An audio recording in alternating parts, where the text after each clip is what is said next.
ક્રાંતિવીરોની શૌર્ય ગાથાને નમન કરતો ભવ્યાતિ ભવ્ય વીરાંજલિ ડાયરો 2.5 કાર્યક્રમ 23 માર્ચના રોજ યોજાશે. અમદાવાદ વીરાંજલિ સમિતિ તથા જીટીપીએલ દ્વારા આયોજિત મા ભારતીના પ્યારા ક્રાંતિવીરોની શહાદતને નમન કરવાનો પુણ્ય અવસર એટલે વીરાંજલિ. છેલ્લા 18 વર્ષથી આ કાર્યક્રમ દ્વારા શહીદોના બલિદાનને યાદ કરી યુવાનોમાં દેશભક્તિની ભાવના પ્રબળ બનાવવાનો નમ્ર પ્રયાસ કરવામાં આવે છે. વર્ષ 2026માં વંદે માતરમ ગીતને 150 વર્ષ પૂર્ણ થઈ રહ્યા છે.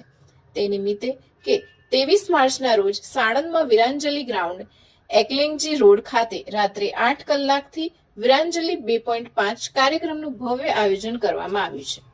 યાદ કરવા માટે સમય નો હોય એ સ્વાભાવિક છે, પણ ભગતસિંહ સુખદેવ રાજગુરુનો શહીદ દિવસ 23 માર્ચ એ દિવસને નિમિત્ત બનાવીને આ દેશને આઝાદી અપાવવા વાળા એ તમામ હુતાત્માઓ ક્રાંતિવીરોના બલિદાનોની શહાદત યાદ કરીને એમના માટે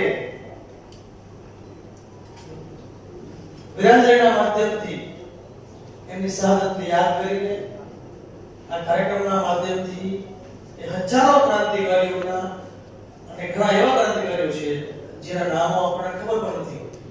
નમસ્તે અને દરેક પત્રકાર મિત્રોનું સ્વાગત છે.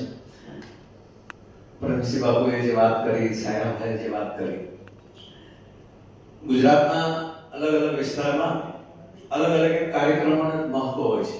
જેવી રીતે શિવરાત્રી છે તો બધા ભક્તિ રસ માટે એ તલસતા હોય છે. આપણા લોક મેળાઓ પણ છે, માધવપુરના મેળાથી લઈ અને તરણેતર સુધી. પણ અત્યાર સુધી ગુજરાતમાં અથવા તો ભારતમાં રાષ્ટ્રભક્તિ માટેનો કોઈ કાર્યક્રમ શરૂ થયો હોય તો એ સાણંદમાં પ્રદીપસિંહ બાપુએ કર્યું છે, એનું મને ગૌરવ છે.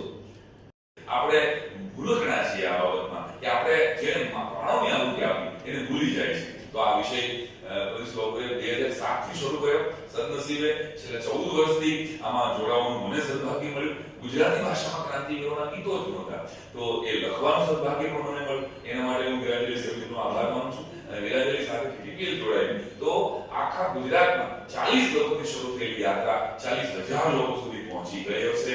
અમારા ઓડિયન્સનો આંકડો 40,000 લોકો કોઈ એક વિષય સાથે સાતત્યપૂર્વક 18 વર્ષથી ક્યાંય માત્ર ને માત્ર ક્રાંતિવીરોની વાત કરવામાં આવે, માત્ર ને માત્ર દેશભક્તોની વાત કરવામાં આવે, 5-10-15 મિનિટનું ખાલી ફોર્માલિટીનું ફંક્શન હોય, એ સિવાય કોઈ ભાષણ ન થાય અને માત્ર દેશની વાત થાય. તો નમસ્કાર. વંદે માતરમ. છેલ્લા 18 વર્ષથી વીરાંજલિ કાર્યક્રમ થાય છે, એનો આપણને સૌને ખૂબ ગર્વ છે. અને ખાસ મને પોતાને ગર્વ એ છે કે બીજી વખત મને દેશભક્તિના ગીતો ગાવાનો અવસર મળ્યો છે. અને આ તકે વીરાંજલિ સમિતિ અને મારા પ્રદીપસિંહ બાપુનો ખૂબ ખૂબ આભાર માનું છું. અમારા સાયરામભાઈ દવે જેમણે ખૂબ ગુજરાતી ગીતો લખ્યા છે.